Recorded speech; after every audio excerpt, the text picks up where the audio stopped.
Dans cette capacité numéro 21, on va lire les coordonnées, des images et des antécédents.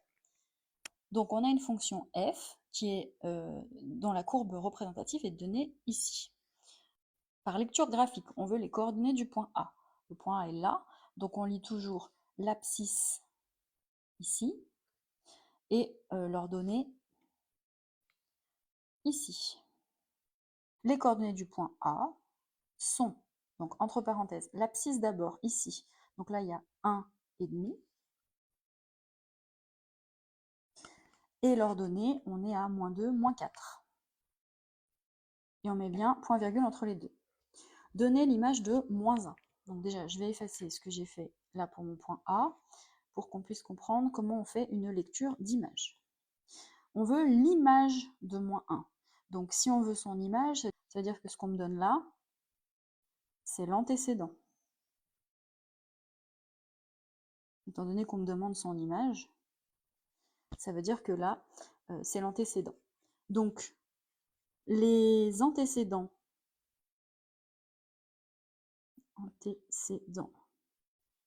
sur l'axe des abscisses, tandis que les images sont sur l'axe des ordonnées. -1 étant un antécédent, sur les antécédents, je vais jusqu'à -1. Ensuite, je vais jusqu'à ma courbe, et je vais venir lire l'image, ici, de -1, et je trouve que c'est 2. Donc ici, on va écrire l'image de -1 par la fonction f est 2. Donner les antécédents. Alors on prend une autre couleur pour les antécédents, c'est un tout petit peu différent. Donc si on me demande les antécédents de 6, ça veut dire que 6 c'est une image. Donc, tiens, tu vois, on va écrire image en vert, ce sera plus logique. Donc image, c'est cet axe-là. Donc je vais à 6 aux images, ici, et il faut ensuite, là, cette fois, il faut tracer un trait sur toute la longueur parce on peut avoir plusieurs antécédents d'une image. En revanche, tu vois tout à l'heure, pour trouver une image, il n'y a qu'une seule possibilité, un antécédent n'a qu'une seule image. En revanche, une image peut avoir un ou plusieurs antécédents, ou pas du tout d'antécédents d'ailleurs. Et maintenant, on va chercher les intersections entre ma droite et la courbe. Tu en as une ici, et tu en as une ici. Et maintenant, on va pouvoir aller lire nos antécédents. Donc il y a un premier antécédent ici, et un deuxième ici. Donc c'est 0 et 1 qui sont des antécédents de 6. On va donc noter que les antécédents de 6 par f sont 0 et 1. On nous demande également de compléter le tableau de valeurs à partir de cette courbe.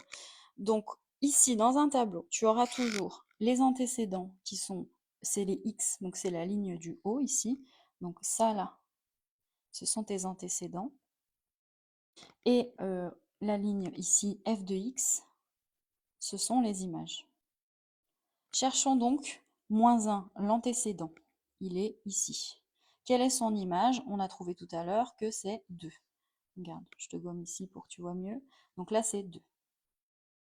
Ensuite, -0,5, c'est un antécédent. Donc je vais jusqu'à -0,5, c'est ici. Et donc je cherche son image. Donc je vais jusqu'à la courbe,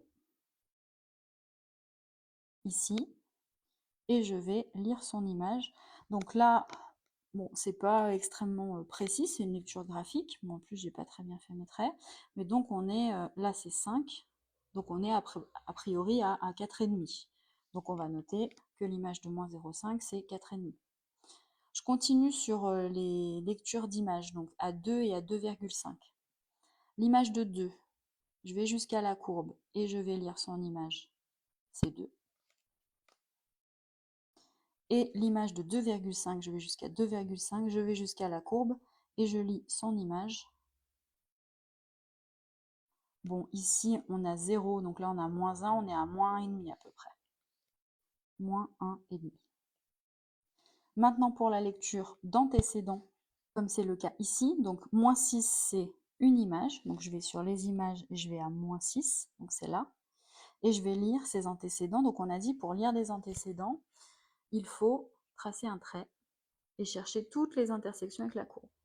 Donc ici on n'en a qu'une qui est là, et on lit l'antécédent sur l'axe des antécédents et on voit qu'on a un antécédent qui est 3. Et voilà pour cette capacité numéro 21.